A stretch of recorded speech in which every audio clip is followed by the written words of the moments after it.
Programme मद्दे मुकाबिल में खुशामदीद। मैं हूं रबिया एहसन और स्टूडियोज में मेरे साथ मौजूद हैं आमिर मतीन और रऊफ क्लासरा। और रोज़ की तरह आज भी हम बात करेंगे अहम इश्यूज़ पर। और सबसे इम्पॉर्टेंट चीज़ जिसमें आज के इस प्रोग्राम में हम बात करेंगे, रावलपिंडी रिंग रोड मंसूबे में अरबों रुपए की करप्शन के इंकशाफात।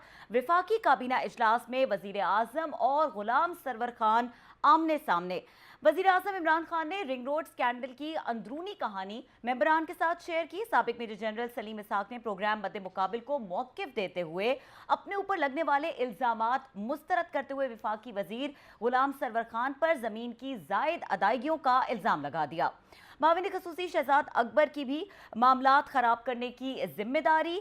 कमिश्नर रावलपिंडी गुलजार हुसैन शाह की 33 सफ़ात पर मुश्तमिल फैक्ट फाइंडिंग इंक्वायरी ने अरबों रुपए के नाजायज फवायद हासिल करने वाले सब चेहरों से नकाब हटा दिए। इसके अलावा नून लीग ने रिंग रोड मंसूबे में करप्शन पर वजीर आला उस्मान बुज़दार की गिरफ्तारी का मुतालबा कर दिया। इंक्वायरी रिपोर्ट में नोवा सिटी और सिविल एविएशन अथॉरिटी के गठजोड़ का भी भांडा फूट गया। साबिक कमिश्नर मोहम्मद महमूद के बेनामीदारों की जानिब से भी माल समेटने के बड़े इंकशाफात सामने आ गए। इसके अलावा नून लीग के सेनेटर चौधरी तनवीर को भी हजारों कनाल बेनामी जमीनों पर फवायद देने का इंकशाफ हुआ है। रिंग रोड मंसूबा स्कैंडल में Nova City, capital smart city ने किस तरह फवायद हासिल किए, कौन कौन से अफसरान ने इख्तियारात का नाजायज इस्तेमाल करके अरबों रुपए की करप्शन की। जुल्फी बुखारी ने आज की प्रेस कॉन्फ्रेंस क्यों मनसूख की और इंक्वायरी रिपोर्ट के तमाम नुकात तफसील से आपके साथ शेयर करेंगे। इसके अलावा तौकीर शाह के बयानात में भी कुछ तजाद पाए गए हैं, उन पर भी बात करेंगे। ये इंपॉर्टेंट स्टोरी है और मद्दे मुकाबिल में ही ये स्टोरी सबसे पहले उठाई गई और उसके बाद जिस तरह से इस पर इंकशाफात हो रहे हैं, आमिर मतीन साहब ख़ास तौर पे जो आपने इसकी चीज़ें वो की थी, बल्कि मैं पहले रऊफ क्लासर साहब से जो विफाकी काबीना में हुआ आज इसी स्टोरी को लेकर वज़ीर आज़म गुलाम सरवर खान आमने सामने हुए और इसके अलावा वज़ीर आज़म ने डिटेल्स भी शेयर की मेंबरान के साथ। तो क्लास साहब पहले तो आप बताएं ताकि फिर हम स्टोरी के फॉलो अप के ऊपर जा सकें। बिल्कुल अच्छी खासी मेरा ख्याल डिटेल्स आज न्यू स्टोरीज़ भी हैं, आमिर साहब के पास भी हैं और कुछ और भी इसमें नए करैक्टर्स जो हैं वो स्टोरी में एंटर हो रहे हैं। जैसे मैंने कहा था ना कि इस तरह के स्कैंडल जो होते हैं ना अंडे बच्चे देते रहते हैं जब तक किसी ये किनारे ना लगें। आज क्योंकि कैबिनेट का इजलास था तो वज़ीर आज़म पाकिस्तान साहब ज़ाहिर है एक बड़ा इशू बना हुआ है, उस पर PM नवाज़ उन पर अटैक कर रही है, मीडिया अटैक कर रहा है और उनके पार्लियामेंट में खैर अभी तक इस पर बात नहीं, रेजिग्नेशन आ रहे हैं और सबसे ज़्यादा करीबी मतलब जुल्फी बुखारी का आना उससे ज़्यादा एक क्रेडिबिलिटी स्कैंडल की बढ़ गई है। प्रेस कॉन्फ्रेंसेज हो रही हैं, रोक दी गई हैं। तो उस पर वज़ीर आज़म साहब ने आज कैबिनेट के मेंबरान को उन्होंने कॉन्फिडेंस में ले लें या कह लें तो गुफ्तगू वहाँ पे शुरू हुई और जैसे सामने बात आई है कि वज़ीर आज़म साहब इस पर नखुश थे उनसे सरवर खान साहब से कि आपने क्यों प्रेस कॉन्फ्रेंस की है, क्योंकि उसकी रीज़न है ये पूरा मामला जो है ये सारा प्राइम मिनिस्टर ऑफ पाकिस्तान जो है इमरान खान बराह रास्त खुद देख रहे हैं। ये मतलब है उसमें मीडिया में तो बाद में हमने लेकर आए, आमिर मतीन साहब लेके आए, हमारा चैनल लेके आया, स्टोरीज हमने फॉलो की। इससे पहले प्राइम मिनिस्टर ऑफ पाकिस्तान ने आज कैबिनेट को खुलकर बताया कि ये सारा स्कैंडल मेरे सामने आया कैसे है। ये स्टोरी है जो हम आपके साथ एक्सक्लूसिवली मैं आपके साथ ये शेयर कर रहे हैं। उन्होंने ये कहा कि आपके मेरी उनसे ये हुई थी, मुलाकात हुई थी कमिश्नर ये महमूद साहब जो हैं जो रावलपिंडी के, इन्हें पहले इतलात मिली थी कि इसकी अलाइनमेंट में चेंजेस हो रही हैं और कुछ पावरफुल लोग जो हैं वो बैठकर इसमें कोई अपना रोल प्ले कर रहे हैं, इन्फ्लुएंस कर रहे हैं। जो इमरान खान साहब ने कैबिनेट को बताया, मैं आपको वो बताया। और मेरी ये भी है कुछ इतलात के ये उस कैबिनेट से रिलेटेड नहीं किसी और सोर्स हैं कि कुछ पावरफुल लोगों की गुफ्तगू टैप करके भी वो शायद इमरान खान साहब को दिखाई गई है या सुनाई गई है कि ये देखें जिनके इन्फ्लुएंस की बात हो रही है ना कि इन्फ्लुएंस किया गया, क्योंकि इन्फ्लुएंस को आप साबित नहीं कर सकते जब तक उसका कोई ना कोई गवाह सामने ना आए जो बताए। मतलब मैं आमिर मतीन साहब को इन्फ्लुएंस करूं कि फलां काम करना है, अब मैंने ज़बानी कह दिया तो इसको कैसे साबित करेंगे अनलेस कोई डॉक्यूमेंटेड चीज़ नहीं है, कोई रिकॉर्डिंग नहीं है, कोई इस तरह की चीज़। सो इमरान खान साहब को कोई चीज़ें उनको सुनाई गई हैं क्योंकि वो नहीं मानने को तैयार थे कि ये चीज़ें भी मेरे कुछ करीबी लोग जो है ना वो जो कर सकते हैं। सो उनको ये बताया गया कहीं से, रिपोर्ट्स उनको दी गई कि ये काम आपके सर्कल्स में करीबी लोगों में ये काम हो रहा है, प्लीज़ आप इसको नोट करें। तो इस पर प्राइम मिनिस्टर ऑफ पाकिस्तान ने जो कैबिनेट को उन्होंने बताया, उन्होंने उनको बुलवाया कमिश्नर साहब को, उनसे पूछा क्योंकि मेन जो इसमें स्कैंडल है, स्टोरी है, वो कोई प्रोजेक्ट के खिलाफ कोई नहीं है, प्रोजेक्ट के ऊपर नहीं है कि ये गलत हो रहा है, नहीं होना चाहिए था, क्यों बनाया जा रहा है। असल जो इस पर स्कैंडल है कि इसको आपने इसकी अलाइनमेंट चेंज करके सर्टेन ग्रुप्स या हाउसिंग सोसाइटीज़ या पावरफुल लोग जो हैं उनको फ़ायदा देने की कोशिश किया ताकि उनकी ज़मीन की कीमतें हैं एक आपकी बढ़ जाएं और उनसे लैंड एक्वायर के 2.8 बिलियन रुपीज़ जो और जबकि क्लेम ये है कि अलाइनमेंट को इसलिए चेंज किया गया है ताकि खरबों रुपए बचाए जा सकें। बहरहाल उस पर इमरान खान साहब ने कहा जी मैंने बुलाया कमिश्नर को और मैंने उनसे वो कहते हैं टू द पॉइंट ब्लैंक उनसे पूछा कमिश्नर साहब से कि इसकी कोई अलाइनमेंट चेंज की गई है और मुझे कमिश्नर साहब ने कहा जी इसकी बिल्कुल कोई अलाइनमेंट चेंज नहीं की गई। अच्छा। जिसकी वजह से वो नाराज हुए या गुस्से में थे कि उनके तक इतलात ये पहुंच रही थी प्राइम मिनिस्टर तक कि अलाइनमेंट चेंज हुई है, लेकिन कमिश्नर साहब ने कहा कि अलाइनमेंट चेंज नहीं हुई। अच्छा। इस पर इमरान खान साहब जो है उनके जवाब से मुतमिन नहीं हुए। उन्होंने अपने प्रिंसिपल सेक्रेटरी को कहा, ये कैबिनेट की बात बता रहा हूँ आपको जो कैबिनेट आज हुई है, उन्होंने अपने प्रिंसिपल सेक्रेटरी को कहा आजम खान साहब को कि आप जरा चेक करके बताएं कि कमिश्नर कह रहा है कि अलाइनमेंट चेंज नहीं हुई और मुझे रिपोर्ट्स आ रही हैं कि अलाइनमेंट्स जो हैं वो चेंज की गई हैं। इमरान खान साहब को रिपोर्ट्स आ रही हैं, मतलब है आजम खान साहब को रिपोर्ट्स आ रही हैं, वहीं से आती हैं सारी की। वो ये कहते हैं कि जब मैंने इसको ये फैक्ट फाइंडिंग इंक्वायरी थी बेसिकली, कोई मतलब कोई बड़ी नहीं था या ऑडिट फ्रांसिक ऑडिट या इस तरह की इंक्वायरी नहीं थी, it was just fact finding कि चेक कर लें कि कमिश्नर एक पॉइंट ऑफ व्यू दे रहा है, रिपोर्ट्स जो आ रही हैं प्राइम मिनिस्टर तक या उनको टेप करके रिकॉर्डिंग कोई सुनाई जा रही है वो डिफरेंट आ रही हैं। उस पर फैक्ट फाइंडिंग के लिए ये जो ये कमिश्नर गुलजार साहब वाली रिपोर्ट है जो आमिर साहब ने बाद में तफसील से उसको किया है वो सामने, तो उससे प्राइम मिनिस्टर ऑफ पाकिस्तान जो है वो उससे डिस्टर्ब हुए और ये उन्होंने कैबिनेट को कहा है कि मुझे इसलिए भी इसकी खुशी है कि मुझे फील हुआ कि ये कोई बड़ा स्कैंडल है जो हमारे गले में पड़ जाएगा, हमें इसको रोकना चाहिए। मेरी फीलिंग थी इसको पूरा स्टडी करने के बाद, क्योंकि ये इनके लिए रावलपिंडी के लिए पोठवार के लिए बड़ा अहम प्रोजेक्ट था, तो मैं नहीं चाहता था कि स्कैंडल कल को हमारे गले में पड़ जाए। So that was a reason कि मैंने इसकी फैक्ट फाइंडिंग इंक्वायरी जो है ना वो मैंने उसको ऑर्डर कराई। लिहाजा उन्होंने इसके बाद सरवर खान साहब को कहा कि आप बताएं, मतलब क्योंकि प्राइम मिनिस्टर खुद देख रहे हैं ना इस मामले को पूरा। अब सरवर खान साहब को ये नहीं पता था कि जनाब के प्राइम मिनिस्टर खुद दिलचस्पी ले रहे हैं। अच्छा। उन्होंने जाके भाग कर प्रेस कॉन्फ्रेंस कर ली, तो उस पर इमरान खान साहब ने उनको कहा कि जनाब कि आपको क्या जरूरत पड़ी थी कि आप प्रेस कॉन्फ्रेंस करने जाते। तो उन्होंने कहा मेरा नाम आ रहा था, ये मीडिया में आ रहा था, चैनल्स पे आ रहा था, एंकर्स ले रहे थे, तो मैंने उसको क्लियर करना साहब से। उन्होंने कहा जनाब आपका नाम को रिपोर्ट में है, आपका कोई वहाँ पे जिक्र किया गया है? तो उन्होंने वही बात की जो उस दिन आमिर साहब ने शो में की थी। उन्होंने सरवर खान साहब ने वैसे वो शो देखा हुआ है, उन्होंने मुझे भी फ़ोन किया था, उनसे मेरी बात हुई थी उस पर। तो उन्होंने वो जो उसमें हमने बात की ना सिविल एविएशन वाली कि एनओसी नोवा हाउसिंग सोसाइटी को कैसे मिला, क्योंकि वो बिल्कुल टेल पे थी रनवे की। तो उस पर उन्होंने कहा जी क्योंकि उसमें सिविल एविएशन का जिक्र आ रहा है, सिविल एविएशन का मैं मिनिस्टर हूँ, मेरे ऊपर उंगलियाँ उठ रही हैं और कहा जा रहा है कि मैंने ज़मीनें खरीदी हैं या ये चीज़ें की हैं, तो लिहाजा मैंने बोलना उस पर मुनासिब समझा। तो उस पर प्राइम मिनिस्टर ने कहा कि जनाब कि अगर वहाँ पे उसने सिविल एविएशन ने दी भी हैं और प्लस उन्होंने कहा उनका जिक्र आपने जो इंक्वायरी कमेटी अभी बनाई है, आपने एक नई बनाई है, उसमें आपने TORs में डाल दिया है। तो मतलब यह है कि आप भी मेरी तरफ इशारा कर रहे हैं, मेरे डिपार्टमेंट की तरफ इशारा कर रहे हैं, ये कैबिनेट की गुफ्तगू बता रहा हूँ।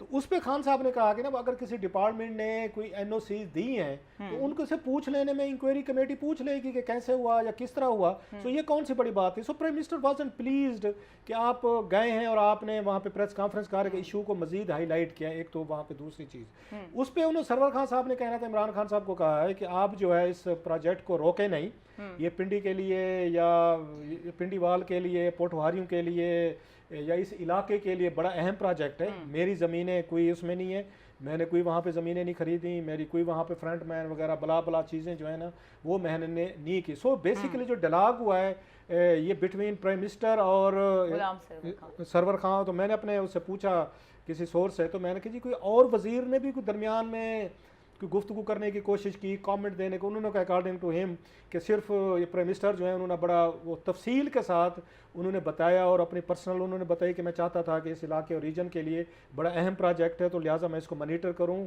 और चेक करूं। लेकिन वही वाली बात जो उन्होंने कहा कि मैं बड़ा डिसअपॉइंट हुआ कि कमिश्नर ने मेरे सामने आके गलत बयानी की है। और लास्टली मैं ये बताता जाऊँ, इसी वजह से जो आज जुल्फी बुखारी की प्रेस कॉन्फ्रेंस जो है इसी वजह से ही रुकवाई गई है। वो भी प्राइम मिनिस्टर ऑफिस जो है उनकी तरफ से उनको कन्वे किया गया, जैसे सरवर खान साहब को बताया गया है कि आपको कोई ज़रूरत नहीं थी प्रेस कॉन्फ्रेंस करने की। सो नया वो कहते हैं ना कटा खुलने से पहले, क्योंकि उन्हें खतरा था कि जुल्फी बुखारी से बहुत सारे क्वेश्चंस होंगे बरह रास्त, क्योंकि अब तक तो वो इंटरव्यूज जो देते रहे वो कंट्रोल्ड एनवायरनमेंट होता है ना, एंकर के साथ यारी दोस्ती में काम चलता है ना।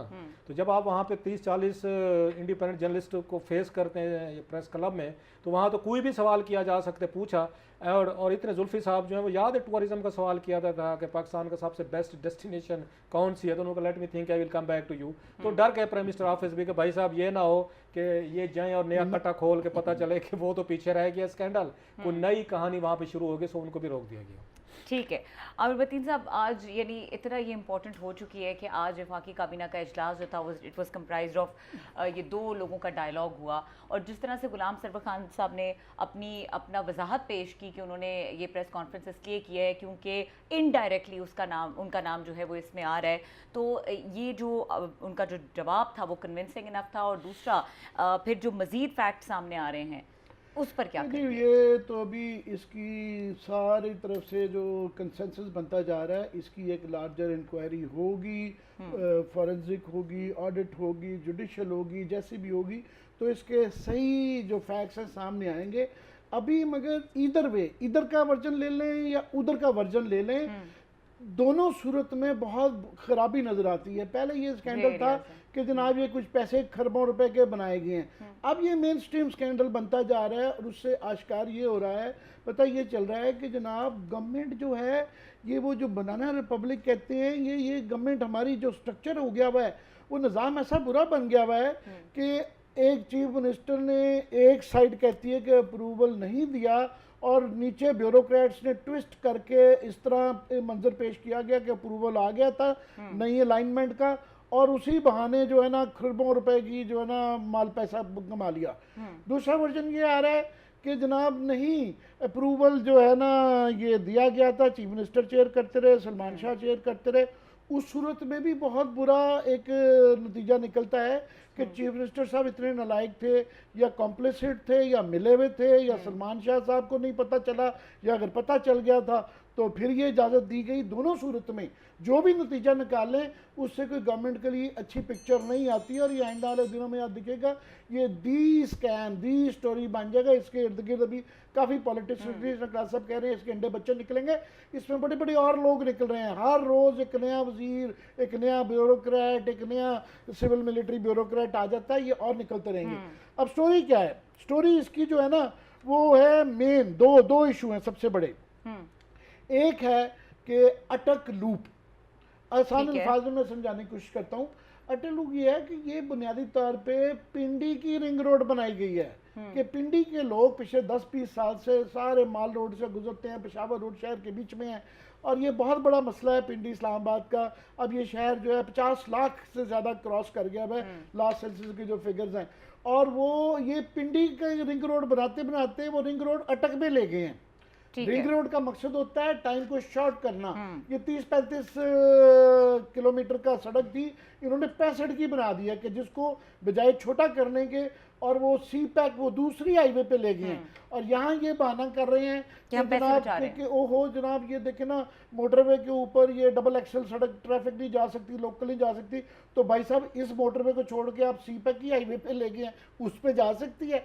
NHA कह रही है कि जनाब हमारा एग्रीमेंट ही नहीं है इनके साथ कि ये मोटरवे के ऊपर एक खास ये जो GT रोड पे आपको देखें ना डबल एक्सल यूज करते हैं, ट्रकों पे लोड ज्यादा होता है, मोटरवे पे अगर उनको इजाजत दे दी जाए वो एक दिन में बैठ जाएगी, क्योंकि उस तरह की स्पेसिफिकेशंस के साथ ये सड़कें मोटरवेज नहीं बनी हुई हैं। तो GT रोड पे पुराने पे ये अलाउड हैं, जो कि मेरा ख्याल किसी स्टेज पे इनको बंद करना चाहिए। एनीवे कमिंग बैक, इसी बहाने अटक के अंदर खरबों रुपए की अटक लूप की ये खराबी है।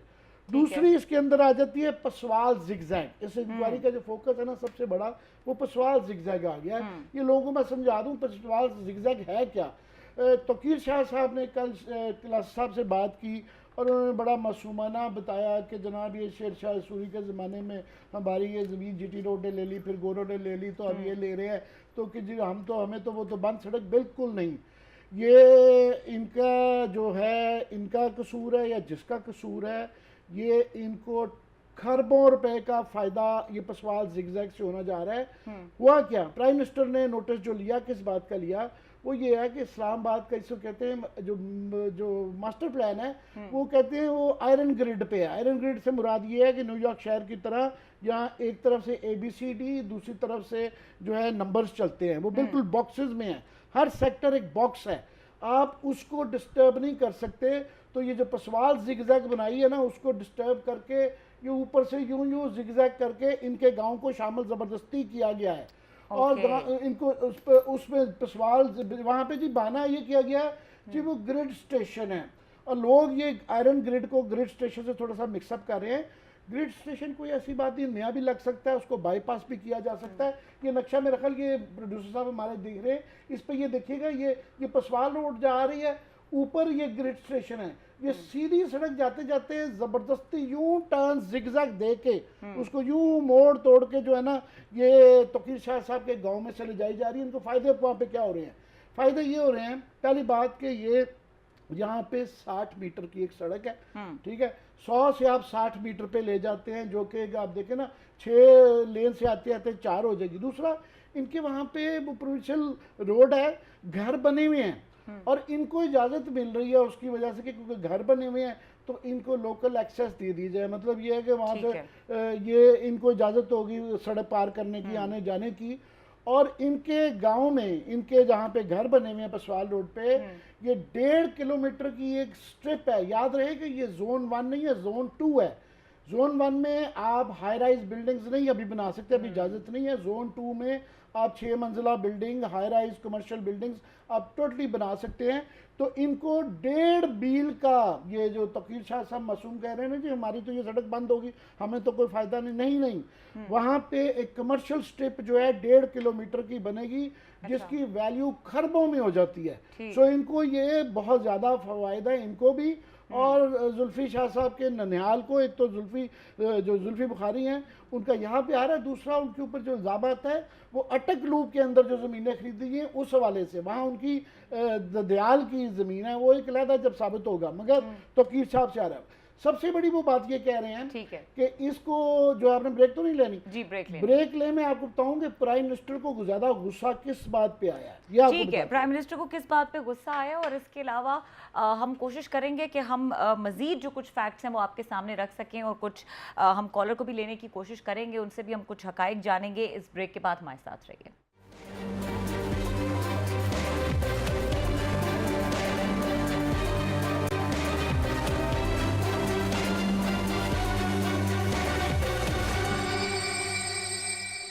Welcome back. और ब्रेक से पहले बात हो रही थी कि आपके सामने कुछ मजीद फैक्ट्स भी रखेंगे, ख़ास तौर पे मेजर जनरल रिटायर्ड सलीम इसहाक का जो मौक़िफ़ है अपने ऊपर लगाए गए इल्ज़ामात के जवाब में, उसके लिए हम बात करेंगे। हमारे साथ कॉल पे मौजूद होंगे असरार राजपूत, रिपोर्टर है द नेशन के। लेकिन उससे पहले आमिर मतीन साहब, दो चीज़ें, एक इंपॉर्टेंट चीज़ ये कि आप ये कह रहे थे कि PM को आज असल में गुस्सा क्यों है, और दूसरा और कौन कौन से किरदार सामने आ रहे हैं? जी, PM को, इमरान खान साहब को इसलिए बहुत ज़्यादा गुस्सा आया कि ये जो न्यू अलाइनमेंट जो थी इसकी रिपोर्ट उन तक आई, जिस तरह क्लास साहब ने एक्सप्लेन की कि किस तरीके से आई।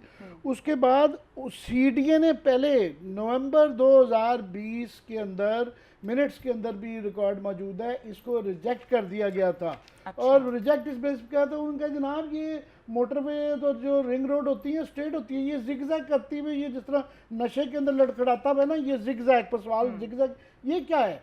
उसके बाद ये जो कमिश्नर महमूद साहब ने, इन्होंने रिक्वेस्ट की उस मिनट्स की बोर्ड की मीटिंग के अंदर कि जनाब ये आप बेशक रिजेक्ट कर दें इसको, मगर ये प्लीज़ मिनट्स में ना डालिएगा।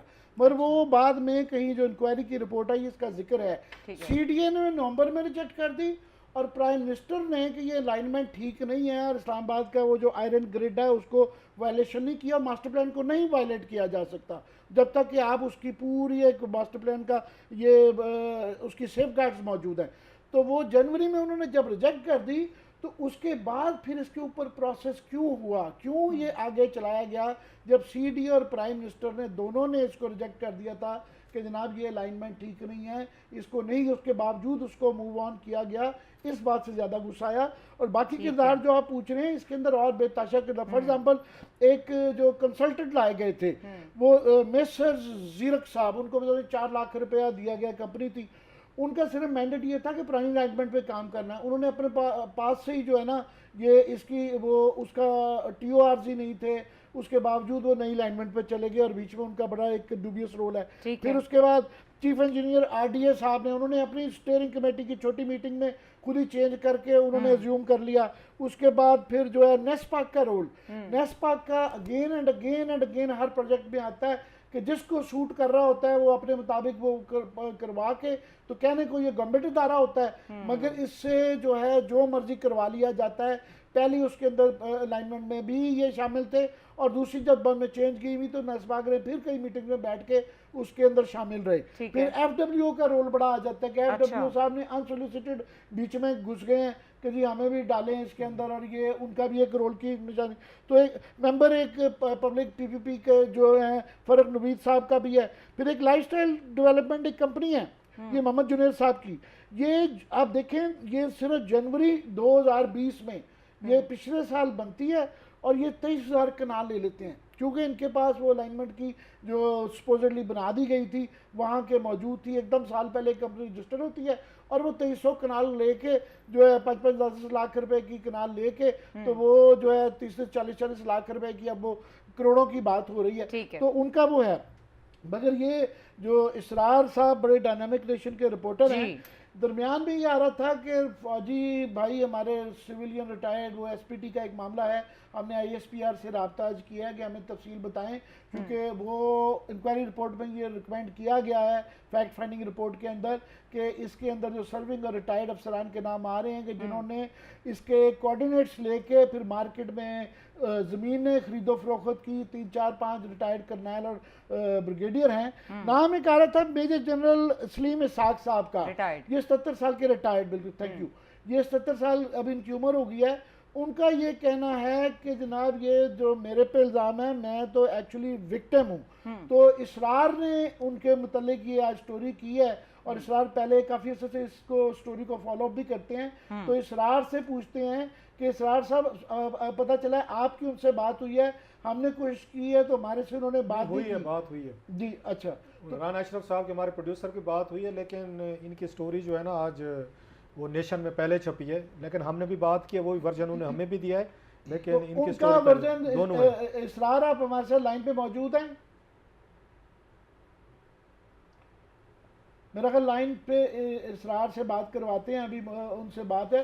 तो इसरार ने स्टोरी के अंदर जो उन्होंने आज नेशन के जो अंदर छपी हुई है उसमें ठीक है, इसरार राजपूत साहब से रब्ता करने की कोशिश कर रहे हैं। इसरार कोशिश कर रहे हैं अभी। जब आएंगे तो ठीक है, मैं बता दूं कि उनका उस स्टोरी में ये कहा है कि जनाब मैंने तो जो है ये 1990 की दहाई में ये ज़मीन ली थी, गालबन 2300 कनाल है, और ये बाद में जो है मुझे तो उन्होंने मूरत के पास ये जगह है, मुझे 2,90,000 रुपये कनाल की गवर्नमेंट ने मुझसे ले ली, जबकि उनका इल्ज़ाम है। मैं नहीं कहता, ये गुलाम सरवर साहब एकदम गुस्से में आ जाते हैं, ये मैं नहीं कह रहा, ये मेजर जनरल सलीम इसाक का बयान है और ये स्टोरी नेशन में छपी हुई।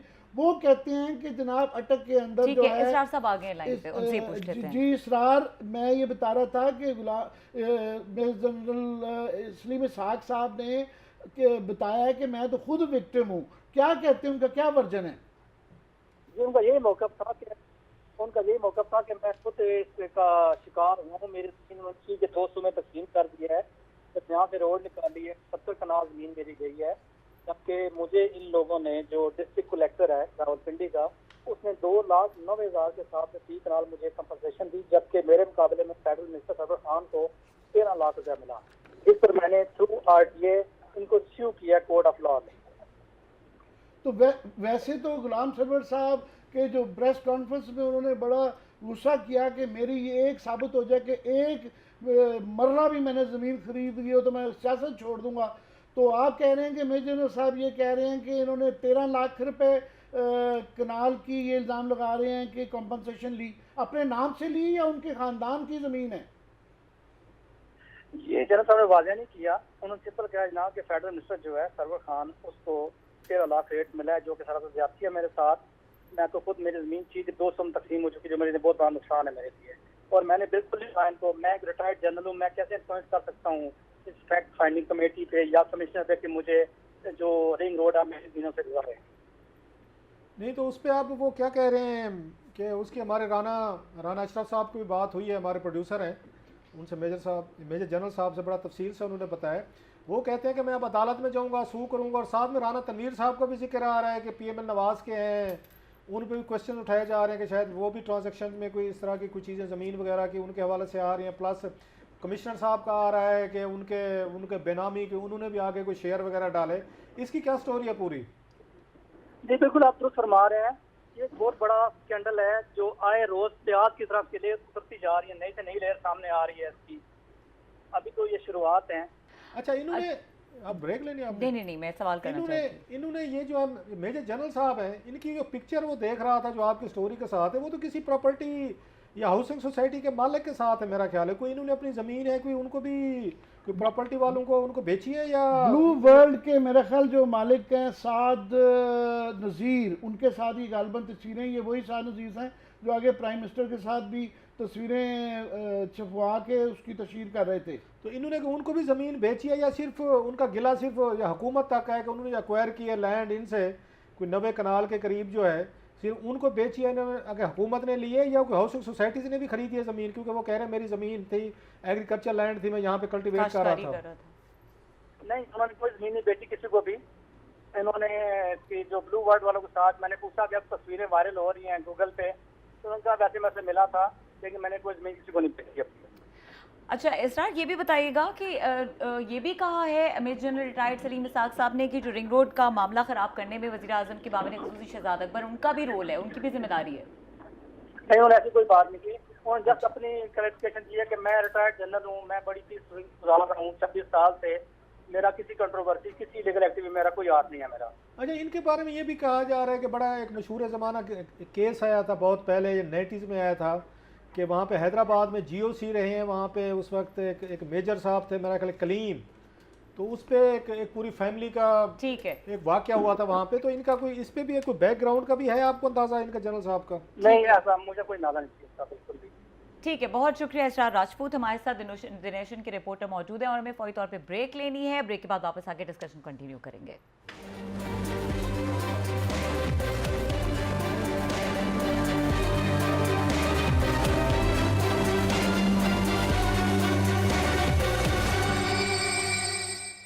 प्रोग्राम मद्दे मुकाबिल में एक बार फिर खुश आमदेद। आमिर मतीन साहब, कुछ अफसरान के नाम भी सामने आ रहे हैं जिनका कहा जा रहा है कि उन्होंने इख्तियारात का नाजायज़ इस्तेमाल किया, और नून लीग इसके ऊपर, जिस तरह आज शाहिद खाकान अब्बासी साहब ने गुफ्तगू की और वज़ीर आला उस्मान बुज़दार की गिरफ्तारी का मुतालबा कर रहे हैं, वो तो किधर जा रही हैं चीज़ें? नून लीग तो ज़ाहिर है वो एक बहुत बड़ा इशू है, तो अपोजिशन इसको उछालेगी और उनको बिल्कुल हक भी पहुँचता और करना भी चाहिए। अपना अपोजिशन का रोल यही होता है कि वो इसके ऊपर क्वेश्चन करें, मीडिया भी करेगा, वो भी करेगा। खैर ये ज़रूर बात है कि नून लीग वो गिरफ्तारी का तो कह रहे हैं, नून लीग के अपने दौर में तो उन्होंने कभी ये क्रेडिट ज़रूर है कि इंक्वायरी उन्होंने करवाई है प्राइम मिनिस्टर ने, और इंक्वायरियाँ वो अलहदा बात है कि हमें शिकवा रहता है कि इंक्वायरी के बाद फॉलो अप नहीं होता, नतीजा नहीं निकलते हैं। मगर अभी एक नतीजा तो निकला है कि इसके अंदर जुल्फी बुखारी साहब ने रिज़ाइन कर दिया। अब ये देखना है कि ये एक लेलापोती की गई है कि उनको बचाने के लिए रिज़ाइन करवाया गया है कि एक्चुअली ये इस बात की तफ्तीश की जाती है, क्योंकि ये जो तकीर शाह साहब का जिस तरह मैं बता रहा था कि ये इतना आसान भी नहीं है कि दुनिया वहाँ अरबों खरबों रुपए के फ़वाइद हासिल किए जा रहे हैं। मगर अभी ये जो आपने सलीम इसाक साहब का आया, इंक्वायरी रिपोर्ट के अंदर इस बात का जिक्र है कि जो लोगों को कंपनसेशन दी गई तो अटक पिंडी ज़्यादा करीब है और पिंडी ज़्यादा महंगा है, कैपिटल के साथ है, ट्विन सिटी है, मगर अटक में पैसे बहुत ज़्यादा दिए गए। जो ये मेजर जनरल साहब कह रहे हैं ना कि जी वहाँ 13 लाख रुपया दिया गया, वहाँ उस रिपोर्ट के अंदर भी जिक्र है कि बहुत ज़्यादा पैसा वहाँ पे दिया गया। यहाँ दो वजूहत से हुआ, एक तो ये कि कम इसलिए रखा कि ज़्यादा करते तो वो गवर्नमेंट का इतना बड़ा बिल बन जाना था कि वो सारा प्रोजेक्ट बैठ जाना था। दूसरा, ये लोगों से ले लिया गया कि खुद ख़रीद लिया गया। ये काफ़ी सारे, जिस तरह मेरे साहब भी ये मेजर साहब भी ये शिकायत कर रहे हैं, और भी बेताशा लोग हैं जिनको अलाइनमेंट का पता था, उनसे सस्ते दामों ज़मीन लोगों ने, बिल्डर्स ने हथिया ली और बेताशा जगह कॉन्ट्रैक्ट लिखवा लिया, उनको भी पैसे नहीं मिले। अच्छा। मतलब फॉर एग्जांपल मुझे ये कैपिटल स्मार्ट सिटी का ये पता है कि हम स्टोरी कर चुके हुए हैं कि इनकी वो एक होता है कि एक इश्तिहार देती है गवर्नमेंट कि किसी के मुश्तरका खाते तो नहीं है, इनके सारे ही मुश्तरका खाते थे, उसके बावजूद कमिश्नर साहब ने उनको जो है ना अप्रूवल NOC दे दिया, जो कि नहीं दिया जा सकता। दूसरा इसके अंदर इंपॉर्टेंट ये है कि ये सारी मूरत, पहला जो अलाइनमेंट थी जो शहबाज शरीफ साहब के ज़माने में हुई, मूरत ये ठलियाँ से 7-8 किलोमीटर पीछे है। ठीक है। ये पहली अलाइनमेंट में मूरत था ही नहीं, ये सीधा अडयाला रोड से ठलियाँ आ रही थी, और ठलियाँ के बाद हाँ ये एक बहस है। एक सवाल है मेरे जहन में, जस्ट आ रहा है आपकी बातें जी, सुन जी। के, सॉरी टू कट यू, कि मूरत पे आके रुक जाना था या मूरत से आगे भी कोई इसने कुछ जाना था, या सिर्फ मोटरवे पे डाल देते और 40 किलोमीटर रहता? क्योंकि मेरी इतला ये भी है, कुछ पेपर भी मैंने देखे हैं, अभी आ जाएंगे एक आध, कि ये ओरिजिनल जो प्रोजेक्ट था ये उस वक्त भी 60 किलोमीटर का था जब शहबाज शरीफ ने कंसेप्ट पेपर बनाया था, और इनको ये चाइनीज़ ने, बैंक ने इनको $400 मिलियन की फाइनेंसिंग की थी 2% समथिंग पे, उस वक्त भी ये 60 किलोमीटर का ही था, ये 40 का नहीं था। 40 तो मूरत तक आप बनते हैं। पेपर मजा ओरिजिनल जो अलाइनमेंट का ना पेपर मौजूद है, ये प्रोड्यूसर साहब दिखाइएगा जो पुरानी अलाइनमेंट का ये 2016 कल हमने 17 दिखाया वाला था, जो है, जो 17 वाला वो अलाइनमेंट, उसके ऊपर लिखा हुआ है कि पहली 3 ऑप्शंस थी। पहले में कोई 38 किलोमीटर था लूप बनता था, किसी में 33 किलोमीटर था, किसी के वो 32 किलोमीटर। मूरत नहीं था। मूरत देखिए ना, मूरत के बाद ये ऊपर अटक में चले गए।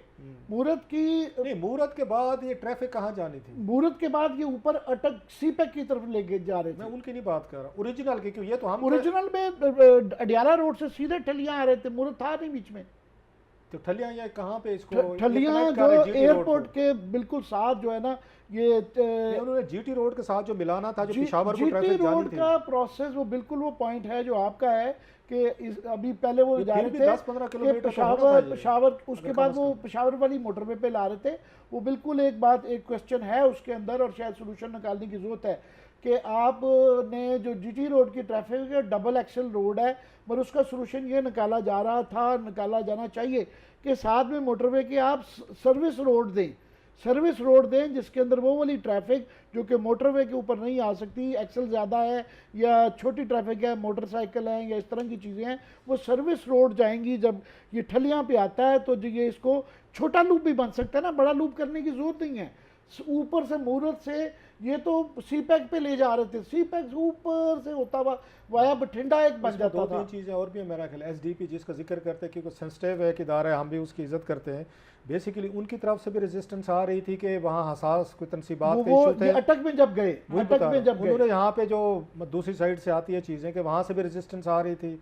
NHA की तरफ से आ रही थी कि हम मोटरवे नहीं यूज़ आपको यहाँ से करने देते, उधर से SDP वाले कह रहे थे हम आपको नहीं करने दे रहे थे। सो वहाँ से ये चीज़ें, जो एक्सटेंडेड लूप था उसके मतलब ऑब्जेक्शन थी, जो ओरिजिनल चलो लूप इस के पे मतलब बहस कंटिन्यू इस पे जारी करेंगे अभी आहिस्ता आहिस्ता है, मगर इसका अच्छा, लक्ष्य पे बिल्कुल ऊपर समझाने की टाइम- जरूरत है। मगर ये क्वेश्चन ये है कि इसका बनेगा क्या, आपका इस पे व्यूज आपके जी चाहिए। इंक्वायरी रिपोर्ट है और ये सारी इंक्वायरी हो अब रही है, इसमें कंक्लूजन क्या मुझे नजर खतरा एक नाल रहा है, जितने प्राइम मिनिस्टर पाकिस्तान ने चले आए, उन्होंने इंक्वायरी ऑर्डर कर दिया, अपने करीबी लोग उसमें उनके नाम आ रहे हैं, वजीरों के या दोस्तों के नाम आ रहे हैं, जिसके जिम्मे इंक्वायरी लगाई कि है ना, ये इंक्वायरी बेशक फेयर भी हुई ना, तो इसके जो अपोनेंट है उन्होंने माननी नहीं है कि आपने पंजाब एंटी करप्शन को इसमें इंडल्ज कर दे। पंजाब एंटी करप्शन शहबाज शरीफ साहब के दौर में भी अपने मुखालफिन के लिए इस्तेमाल होता रहा है। अब सीधा समझा गया है कि वो जो नून लीग कह रही है ना कि आप इल्ज़ाम वो लगा रही है चीफ मिनिस्टर साहब पे, आपके वजीरों पे, आपके मशीरों पे, आपके दोस्तों पे, ब्यूरोक्रेट्स पे। अब टोटल समझा जा रहा है कि आपने अपने वजीर आला को भी उसमें से क्लीन चिट दे के निकलवाना है। आपने अपने जो करीबी आपके वजीर को तो कह दिया, आज उन्होंने गुलाम सरवर खान साहब को, इमरान खान साहब ने कह दिया कि आपको क्या जरूरत है, आप तो है नहीं, नाम ही नहीं है। दूसरे लफ्जों में इमरान खान साहब ने आज गुलाम सरवर खान साहब को तो क्लियर कर दिया है। अब मेजर जनरल फवाद साहब चौधरी ने भी कह दिया कि दोनों ये शामिल नहीं है। वो पहले क्लियर कर दिया है। अब जब आपके मिनिस्टर, प्राइम मिनिस्टर पहले ही कह देंगे, कैबिनेट में बैठ के कह देंगे, ठीक है। टीवी पे कह देंगे, तो ये ठीक है। एंटी करप्शन के एक अफसर की 17वें ग्रेड की क्या ठीक है। जुर्रत मजाल है कि वो हुकूमत ठीक और है, उनके क्लास खिलाफ। टाइम चलें बिल्कुल कल इस खत्म पे हो बात गया और करेंगे। कल इस पे मजीद भी बात करेंगे। प्रोग्राम देखने के लिए शुक्रिया, इजाजत दीजिए, अल्लाह हाफिज।